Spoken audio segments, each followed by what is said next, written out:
Hello, my name is Dale Maley. The goal of this video is to show you how to design and build a simple wood table. Once you understand the basic concepts shown in this video, you should be able to design and build any type of bench or table that you want. For this video, the example table or bench that we will design and build is shown here. The customer specifications for this table were for it to be 12 inches wide, 13 inches high, and 39 inches long. The customer requested that it have rounded edges and that it be painted. Now let's start designing the table based upon the customer specifications. It's always much easier to use standard materials that are readily available. So wood is usually available in 3/4 of an inch thickness and also at 1.5 inches thickness. So for the legs for this table, we're going to use 1.5 by 1.5 inch legs. Those can be ripped from a standard 2x4 or 2x6, any 2x stock. Why are they 12.25 long legs? Because the total height is 13. And if we subtract the top thickness of 3/4 of an inch, that means the legs have to be 12.25 inches long. For the rails, we're going to use standard 3/4 inch thick pine, and we're going to use 1x4s, which means they're 3.5 wide. So we're going to cut those down to 3 inch. Why 3? Well, it makes a pretty strong bench, and the proportions are pleasing to the eye. If strength was not a big concern, the 3 inches probably could be reduced, say, to 2.5 inches.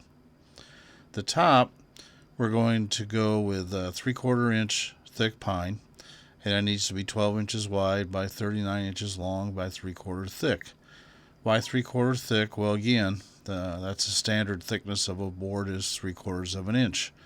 If you're building a really heavy duty table or bench, you could choose to use 2x stock, which is actually 1.5 inches thick. So in our case, if we're going to use 1x4 pine, we're going to have to glue up 4 boards to get that thickness of 12 inches. One last design item to figure out is how much should the tabletop overlap or stick out further than the outside lower frame of the table. In this case, it's a bench, so you probably want to minimize that distance, because the longer you make the distance, the more likely it is for, say, for a child to stand on the outside edge and have the bench flip over. So in this case, we're going to go with just a 1 inch overlap as shown in the drawing. If you're doing a larger table, it may look better to the eye to have that a bigger distance, say even 2 or 3 inches. It's really whatever size and application you have. Once we know that we're going to extend 1 inch further with the tabletop from the frame, that really sets the dimensions of the frame. So the outline of the tabletop is shown here, the 12 inches by 39, and then we put the 1 inch amount of overlap. And what that tells us is the short rails need to be 7 inches long, and the long rails need to be 34 inches long. Now what's not shown in the picture is you have to add on the amount of material required to make a mortise and tenon joint. We'll show that in a minute. Okay, for this example table we're going to use a mortise and tenon joint shown in the picture. What I did was take the leg and make it translucent so you could see through the leg like glass. So you can see the lower left rail and the upper right rail come to meet at the leg. The male part that sticks out from the rails is called the tenon, and the female part in the leg is called the mortise. And in this case, we're going to use tenons that are 3/8 of an inch thick, which is half of the 3/4 inch total rail thickness. Here's a drawing of the leg showing the mortise joint. In this case, we decided to start the mortise 3/4 of an inch down from the top of the leg. Why did we do this? Well, pine's not that strong compared to other hardwoods, and you'd run the risk of maybe breaking that top thin section. If you're using hardwood, say like oak or walnut or maple, you could reduce that 3/4 inch down to maybe half an inch or 3/8 of an inch. So these are the two rectangular holes called mortises that we have to make in the leg. So here's a drawing of the short rail with the tenons included. Remember that rail inside the frame needs to be 7 inches. So we're going to have to add on 15/16 of an inch on each end. That's the length of the tenons. They're 3/8 thick, as we stated before. And then we're going to have to cut off 3/4 of an inch at the top and 1/4 inch at the bottom to match up with the hole in the leg. And then we have to cut a 45-degree angle on the ends, because if we don't, they will actually hit each other in the leg. Here's a drawing of the long rails. The tenon geometry is the same on the ends, but the overall length needs to be 35 7/8.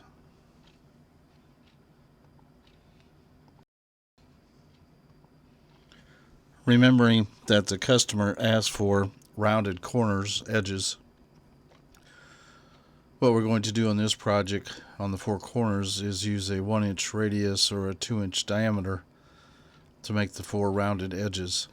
That's a good idea because it prevents adults or children from hitting those sharp edges. You can vary the size of that radius depending on how big your tabletop is and the particular application. One more thing we need to account for in the design. We want to prevent that tabletop from splitting over time as it sees differences in temperature and humidity. If you attach that table solidly to the frame and legs, it will eventually crack. I've had to repair quite a few tables or benches that did not allow for that expansion and contraction. As you can see, going in the grain direction, there's almost no change in length with temperature and humidity, but going across the grain, there's a lot of change in width with temperature and humidity. So how will we design our table or bench so the top will not split over time? I found one of the easiest, fastest, and cheapest ways to do it is just to buy some steel tabletop fasteners. You can buy those at rockler.com. And as you can see in the drawing, the only thing you have to do is cut a little groove in the top of the rail. They call it an apron here. And you start that groove 7/16 down from the top of the rail. And you make it about 1/4 inch or 5/16 inch deep. Then when you attach the top to the rail, you just stick the steel piece into the groove and then put the screw in. And then the screws are designed to be okay to use on a 3/4 inch width table. It's really a very easy solution, and it lets the top move with changes in temperature and humidity. Okay, congratulations. Our design work is done. Now we're ready to actually start making the parts to build the table.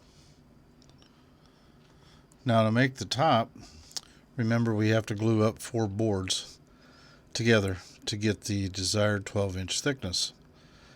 So how do you make sure you have good edges when you glue up those 4 boards together? Well, the method I've developed is very simple, and you can use your table saw. It does not require a jointer. And what you basically do is put the fence on either the right side of the blade or the left side of the blade, and you saw the boards on the edge. And what you're doing is any error in the angle of the blade to the table is basically wiped out by the 2 mating boards. So we'll see that in a second. Now on those 4 boards we're going to glue together, you really need to make a couple of selections. First of all, decide which sides look the best that will be on the top of the top as opposed to the bottom. So get your best looking boards so they're going to be on top. Then look at the ends and look at the growth rings, and then try to alternate the growth rings across the boards. And what that does is it prevents the glued up board from cupping or bending. And if you alternate those, it reduces the amount of change you'll have over time. Once you got those two selections done, just take a pencil and temporarily mark the boards A, B, C, and D. That way you'll keep them straight and make sure that they have the right edges when they're glued up. Then put your fence on the right hand side of the blade, and then go through and saw the left side of boards B, C, and D. Then swap your fence over to the left hand side, and then you're going to saw on the right hand side of boards A, B, and C. And once you've done those, you have perfect edges and they should be ready to glue up.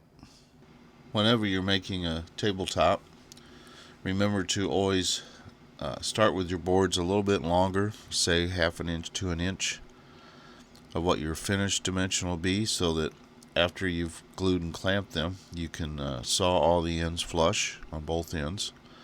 Also, you want to start a little bit wider than what you want, and then you can rip it to the final width that you need for your top. Here's a photograph of a tabletop all clamped. It's glued and clamped up and drying right now. I did put a crossboard across there with 2 deep C clamps. Sometimes you need to do that to keep the boards from folding up when you clamp them. Once the glued up top is dry, as I said before, you saw it to the desired width and length that you need for the finished tabletop. There's 2 optional methods to smooth the joints, the glue joints between the boards. You can belt sand them lightly or run them through a power planer and try to remove minimum stock. In this, my planer is only 12.5 inches max width, but in this case the top is 12 inches, so I ran it through both sides on the power planer, just kind of kissed it, removed a little bit of material to make smooth top and bottom. Last step is cut the round corners. You could do that with a hand jigsaw, or in my case I put a big sanding drum on the drill press and just held the board up there and I sanded in that radius. The last step in finishing the top is to round over the top edges using a power router. You can either hold the router in your hand and move the router around the board, or you can make the router stationary in a table and then move the board around the router. In my case, I chose to use the router table. We just did a simple round over bit for this project. On some tops you might choose a more decorative router bit for the edge. Once you've done that, you can sand the top down. Usually you go in a couple of steps till you get down to 220 grit. Now we are ready to make the 4 legs. First, saw them out. So each one's 1.5 inches by 1.5 inches by 12.25 long. Then mark out the rectangles where the mortises will need to be cut in, and then you have 2 options for removing the material from the mortise. One is the old-fashioned way. You could go to the drill press and drill multiple times, say in this case with a 3/8 inch bit, to remove as much stock as you can, and then clean up the hole using a 3/8 wide chisel to clean up the hole. Or you could use a power mortising tool. Here's a picture of my Delta power mortising tool shown on the right. It's like a drill press, except it has a very special bit as shown on the left. It's basically a hollow square chisel, and inside of it is a regular drill bit. So as you press down, the drill bit removes most of the material, but the very sharp 4 corners then square it up so you get a square hole. Very fast and efficient way of making mortises. There are just a few more steps left to finish the legs. One of those is to sand a 45-degree chamfer on the leg bottoms. What that does, it prevents splintering when the table is slid on the floor. You might also want to slightly round the edges, vertical edges, by sanding or using a router roundover bit. Then sand in steps down to 220 grit and the legs are done. Now we are ready to make the rails. First step is to saw the rails to 3 inches wide and the desired lengths. And don't forget to add the length on each end that you need for the tenons. In this case, you're going to have 2 longs and 2 shorts. Once you've got them sawn to the overall length, you've got at least 2 options for making the tenons. You can use a hand saw or use a tenon jig on your table saw. In my case, I'm using a tenon jig on the table saw. Here's a picture of the tenon jig that I use on my table saw. You can see the short rail clamped in vertically, and what you basically do is just slide the jig across the blade.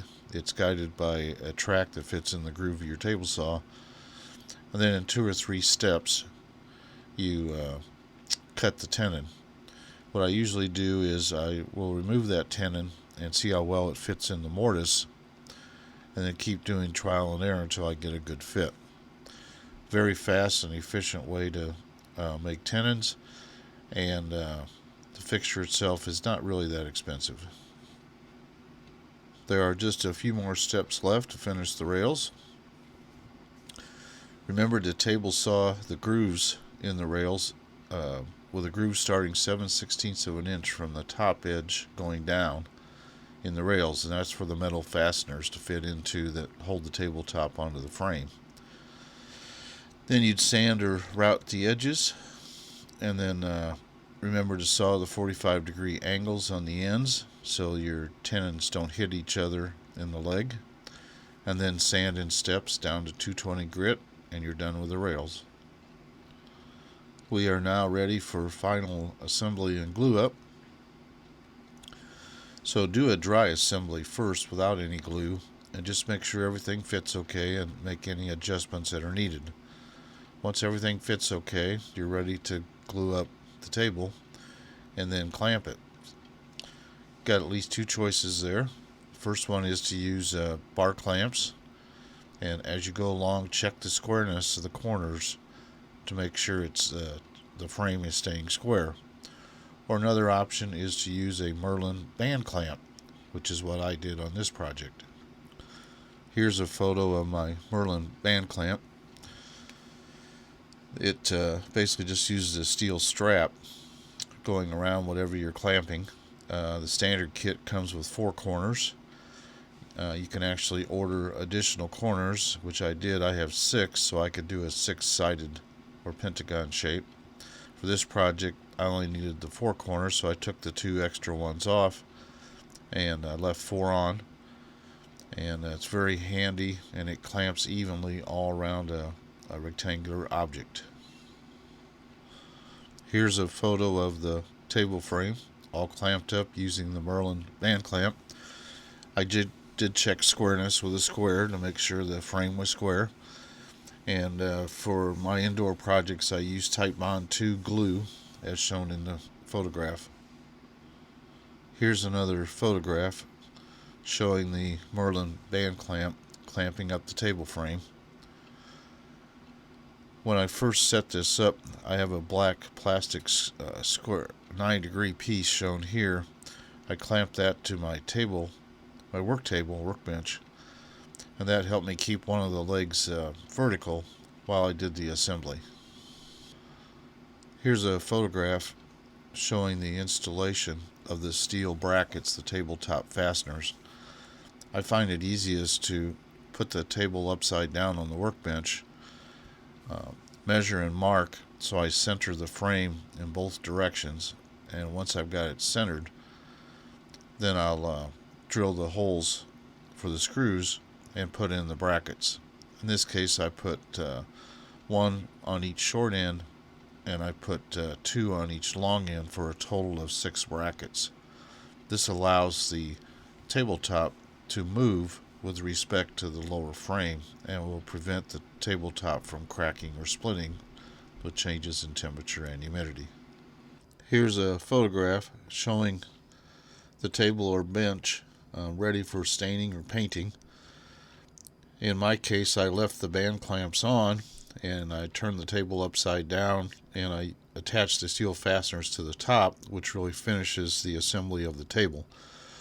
So all I have to do is undo the Merlin clamp and I'm ready to stain or paint them. If you would like to stain your bench or table, here's the process I normally use. I apply the oil-based stain with a rag, and then I wipe off any excess and let it dry. I then apply the first coat of polyurethane, let that dry, sand it lightly to 220 grit, apply the second coat of polyurethane, sand it again, then apply a third coat of polyurethane. Seems like it takes 3 coats to really get a nice smooth finish on my projects. The process I normally use for painting is to first apply Zinsser water-based primer, which is white, let it dry. Then I paint on coat 1, let it dry, and I give it a second coat, and then it is completed.